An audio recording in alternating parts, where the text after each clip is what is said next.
interesting videos lately. The time crystal for one, some cool science experiment explanations, and so on. But today we're going to be talking about the first part in all of our stuff. So this will be the first part of a new series that I'm doing, starting from the smallest things to the biggest things.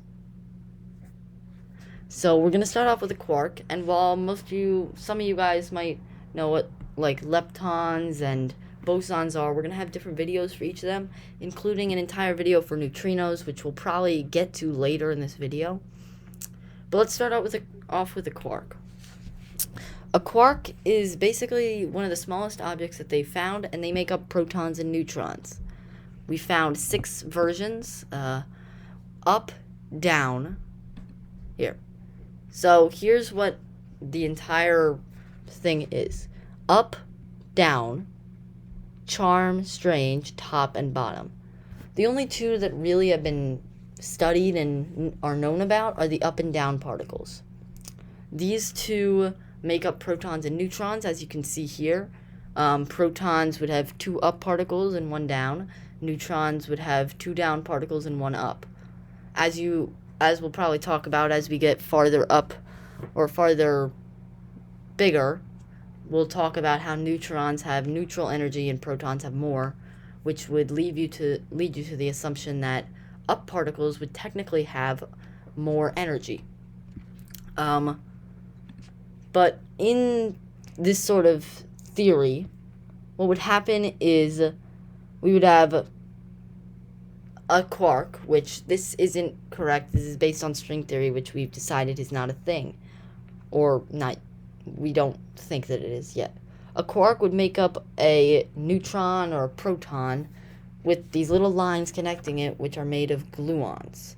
And we'll talk about that more in one of the other videos. Probably not now, maybe in the photon boson video. Anyway, so what this means is quarks that have a small electrical charge are some of the building blocks of the universe. And we know this because we've seen little fluctuations in space-time, which I'm going to talk about how it's basically cloth.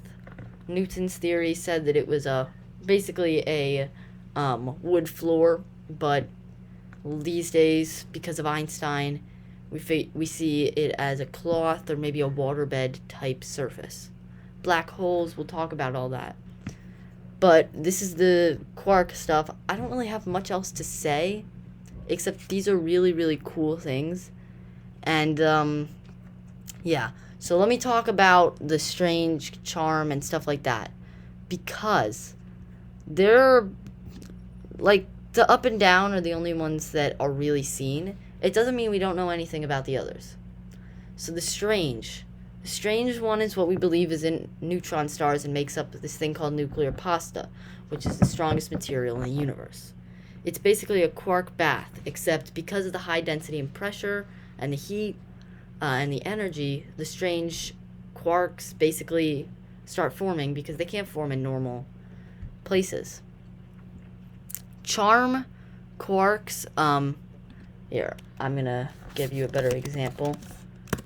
Charm quarks this isn't what they look like. Nobody really knows what quarks actually look like. But it's basically, it's a ton more massive than most of the other quarks. And it doesn't really make up anything. It's just a really dense and big quark. We're not quite sure about that one or that. But if we were to do the top and bottom, and, oh, I spelled that wrong. Bottom quarks. So the bottom quark is the 5th one that was discovered. And it is one of the heaviest quarks along with the top. So these 2 are really, really heavy, dense, a lot of mass. But what this is, basically, what it does, I don't know how to explain it. But what it does, basically, is, oh, this is a good picture, actually. So the up and down quark have, so the down quark has negative, up quark has positive energy. But the up quark has more positive energy than the down quark has negative. The charm quark is just kind of weird, and so is the strange. But the top and bottom are just super massive. So that's it for the quarks. Next video we'll probably be talking about maybe some neutrinos or some other kinds of leptons, and maybe some bosons. So see you guys later.